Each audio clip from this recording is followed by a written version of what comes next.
This is my Seiko SKX009. It's not the most accurate, not the most iconic, and definitely not the most expensive. But for the past 9 years it has been with me through some of the best and worst moments of my life. And today I want to tell you its story.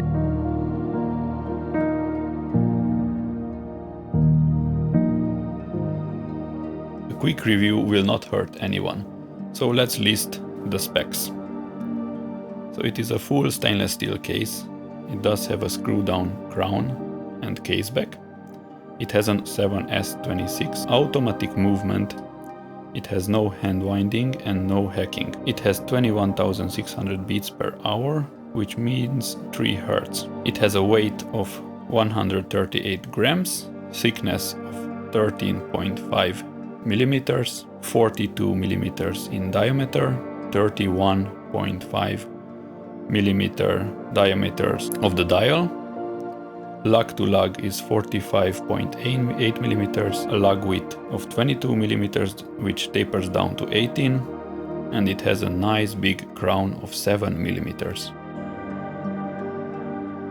I got this watch over 9 years ago. I always appreciated mechanical movements, but back then I only had some vintage mechanical watches, none of which was water resistant or reliable. My research consistently sent me in the direction of Seiko divers. When finishing university in 2016, the SKX009 caught my eye. A classic rugged, at the time also affordable, and with that Pepsi bezel that just felt right. Instead of attending a fancy expensive dinner, I decided this is the moment. I gifted myself the watch instead. It didn't just tell time, it told me a story, one I didn't even know I was starting. In 2018, it survived a rather severe car accident with me. As you can see the pictures, it was quite a sudden stop.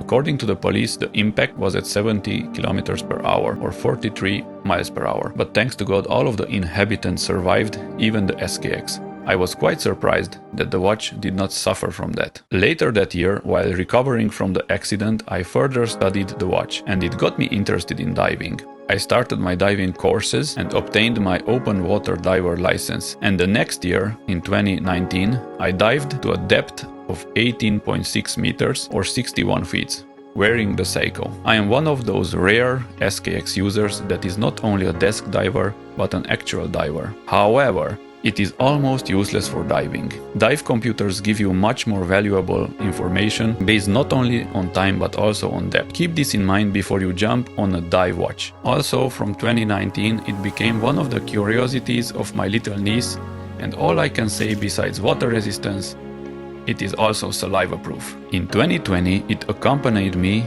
on many mountain trails via Ferratas, and it also was with me while hiking the second highest peak in my home country, Peak Negoyu, at 2535 meters or 8317 feet. On a hike once, I slipped and instinctively grabbed a branch.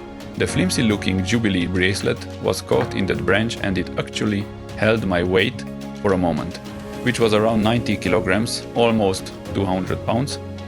Yes, for these occasions I recommend putting it on a NATO strap.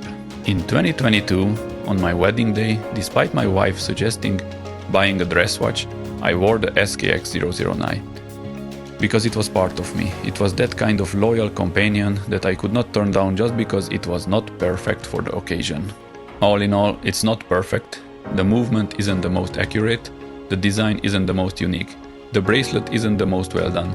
It doesn't hack, it doesn't hand wind.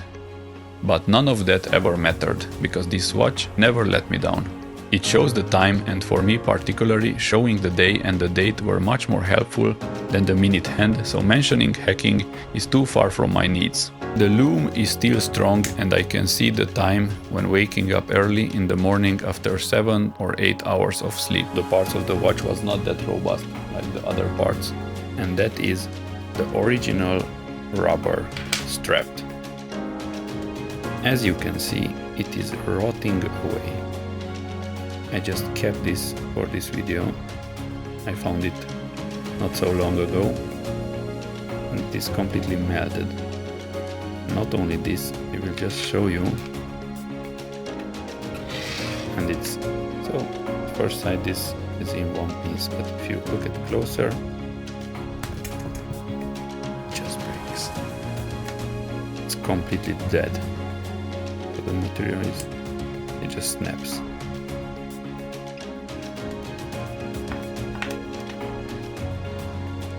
Bye-bye rubber strap. Even though the bezel is kind of useless in diving, I found it extremely useful in the kitchen, in the office, on the mountains, keeping track of elapsed hours and minutes. In all these 9 years, it is losing around a minute a day.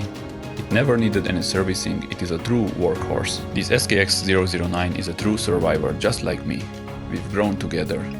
It's not the greatest watch in the world, but it's mine, and honestly, I wouldn't trade it for anything. So that's my story with the Seiko diver. If you've got a watch that's been with you for years, drop a comment. I'd love to hear your story too.